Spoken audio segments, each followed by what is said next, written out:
What is up, Buck? I'm Doug with D&E in the Garage. They say if you want to make God laugh, tell him all about the plans you've made. And that's where I'm playing today. See, I had my whole week planned out. I had a video planned for y'all. It was gonna be on the WJ here. I had planned to pull the radiator out and figure out exactly where it was leaking and give it a proper fix or replace it if that's what it needed, because I am still having cooling issues on my 4.7. Would you believe that? I was gonna do that today. I've got the Jeep pulled up. It's actually positioned at a weird angle, so it was perfect for filming and working. All I had to do was a quick oil change on the dirty Dodge. It's not gonna be a quick oil change, and it is gonna be today's video. You guys wanna see what I'm up against? This is fun. Now this here is my 1996 Dodge Dakota. SLT 4x4. Last year, the first gen post upgrade where they could fit the 5.2 liter V8. It is a truly wonderful truck.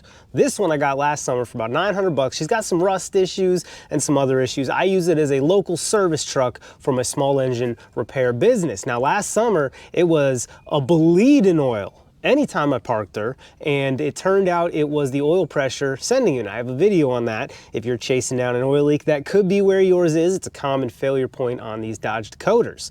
Now I put her away for the winter, because here in Jersey, if you have a Jeep for the winter, you might as well drive that, not risk wrapping your pickup truck around a telephone pole. I lost a beautiful 98 Ranger that way. So I pulled it out of winter storage about a week ago, and it's got an oil leak that's just been getting worse and worse and worse. Anytime you run it, when you go to park it, I mean, there's a good puddle. And I had decided in my head, master tech as I am, with the ability to diagnose things without actually looking at them, is a rear main seal. So I'm gonna do what everybody does for a rear main seal on an old, dirty $900 truck. You bring in your two good buddies, Lucas and 1040. I ain't kidding, I bought all the stuff for the oil change. We're gonna bang it out and then get to the radiator on the Jeep there. Now, before I take you under here, it's a $900 service truck. It's not the Ranger you paid $5 grand for, and it's definitely not the Tacoma you paid $10 grand for. Don't be judging me. And the holes in the frame, we're gonna fix them. Don't worry, it's fine. It holds together. So we rolled under here and everything's soaked, specifically in the area that you'd kind of expect to see it if your rear main was leaking. Bell housing was soaked. This cross member, I mean, you can see this cross member is the nicest piece of metal on the entire truck. Anyway, I rolled up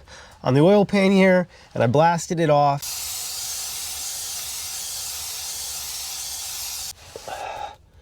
And I noticed something very strange. No matter how hard I wipe that spot, it's always coming back. How does it do that? Is it a magic oil spot? Well, if you're not understanding what's going on here, that oil pan on the engine there is rotted through. It may also be leaking at the rear main. It probably is, but that is definitely, you saw how quickly that spot came back, and the oil's not even warm right now. I haven't driven this truck today. I just pulled it up the driveway here. So that oil pan is donezo. The right thing to do, obviously, is pull that oil pan out and put a new one in. And I may do that, probably will do that at some point, but I'm not gonna do it today, and I need this oil leak to slow down because it's too fast. And also, when your oil pan is compromised like that, it's just gonna continue to get worse. And at what point do you go over a bump and a quarter-sized chunk falls out, and now all of a sudden you can't keep any oil in your engine?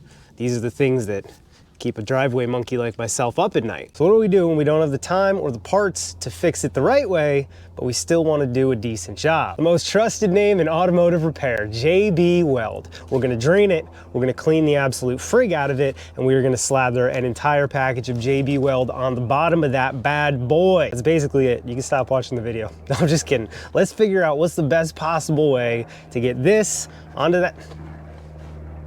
Do you not care that I'm filming? Go away. Oh. My goodness, you were tight.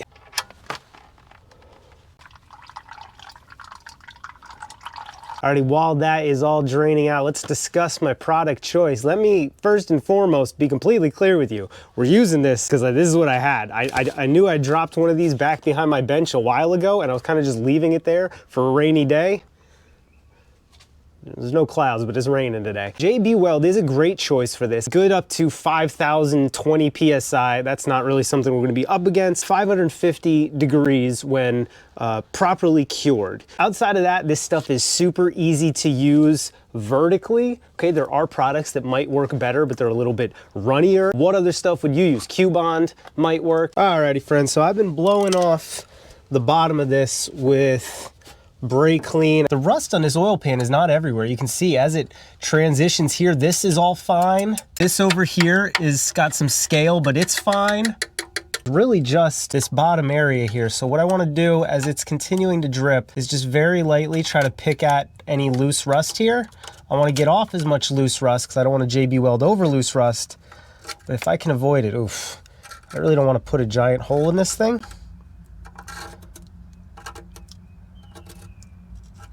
So let's just see what we can do here.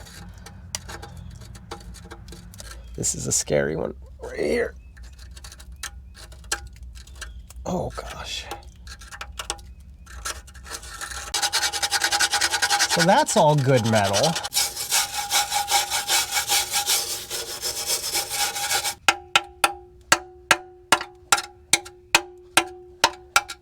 Even like right next to that hole. So we're just gonna wait for that to quit dripping, even though it is a monumental waste of time. Oh, oh.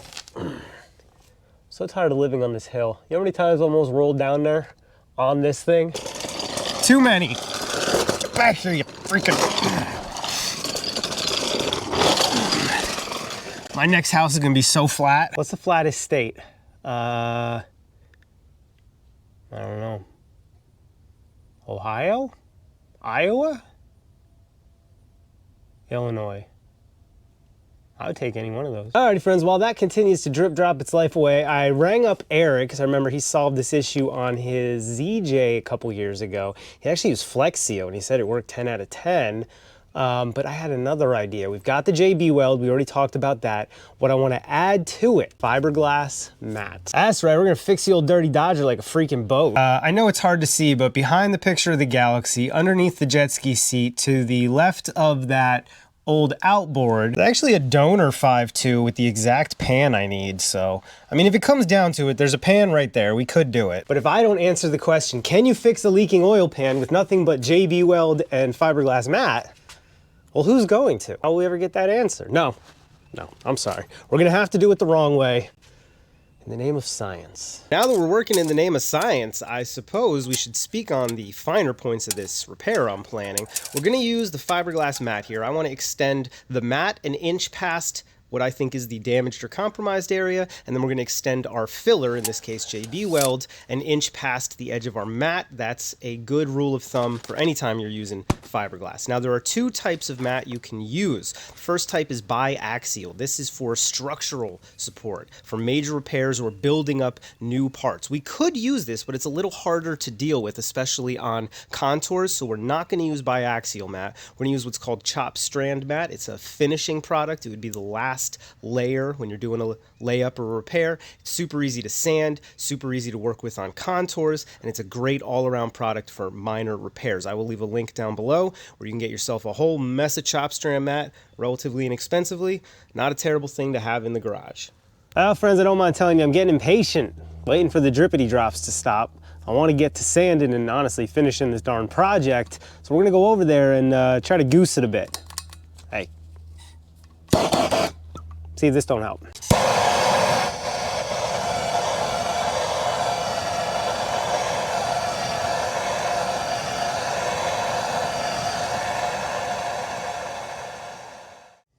So I can confirm that that was a terrible idea.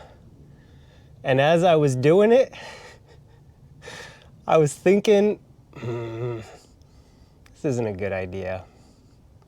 So whatever gases were building up, long story short, just a giant fireball shot out of the drain plug hole. There's oil everywhere, and the burning oil is smoking up through the dipstick hole, so that was a terrible choice. I knew it was a bad idea, but it was kind of working, and I liked that about it. But now I have a huge mess to clean up. So, we're gonna not use this anymore. I'll clean up this oil, and we'll revisit.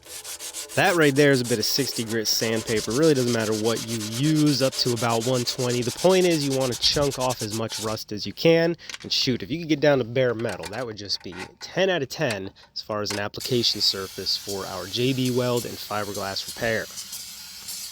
I know it's gonna sound insane, but let's read the instructions. I don't know if I've ever actually read the instructions for JB Weld. Step 1, prepare clean repair area of dirt, grease, oil, paint, rust, etc. Well, we blew the darn thing up, so I'd say we did that.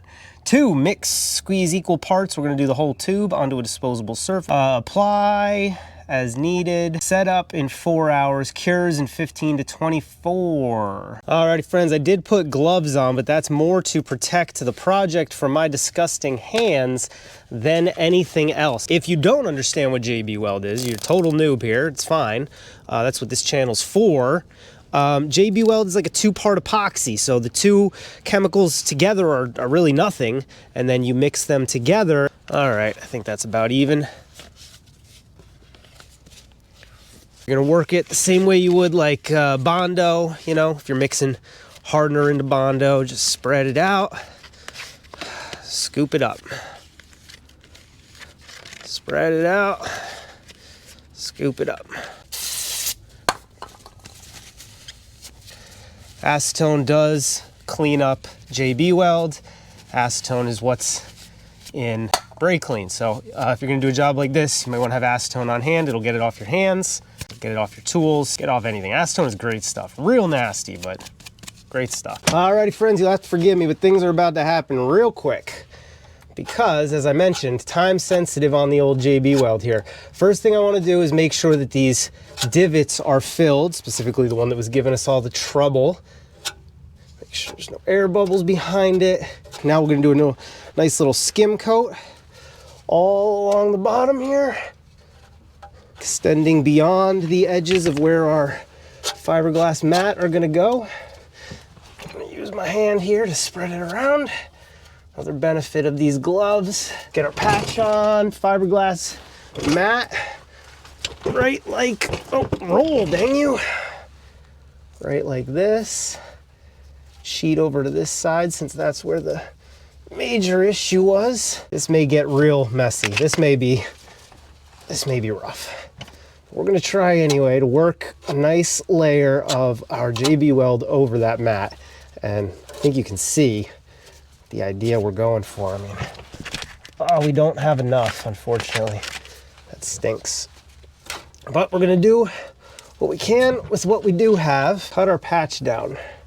Since we don't have enough to cover the whole thing, we'll just cover the problem area. Now this thing's gonna look like a barrel of monkeys down here, but I don't care. Who the heck's looking at the bottom of my truck? If you're looking at the bottom of my truck, stop. Stop looking at the bottom of my truck.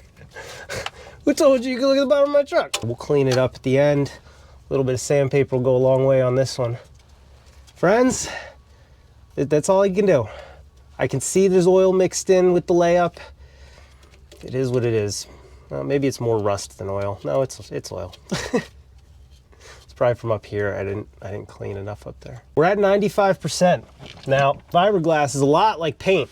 If you get something to 95% and you chase that other 5%, you'll knock it down to 85. And then if you try to get back to 95, you'll knock it down to 75. And if you keep trying, before you know it, you'll ruin the whole thing.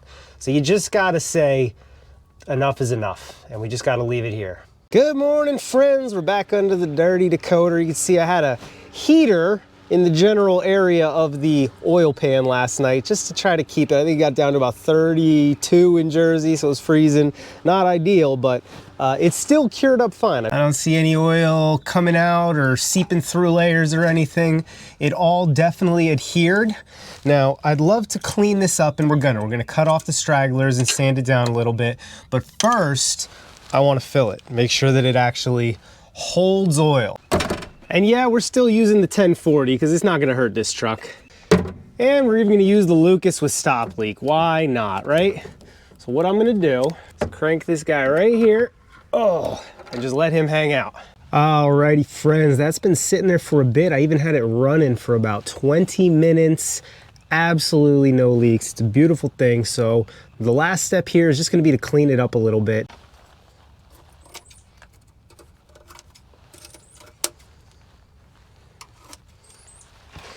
Kind of like giving your oil pan a haircut. And then just a real quick hit with that same 60 grit we were using yesterday. Just knock down any sharp edges or anything. Don't go crazy.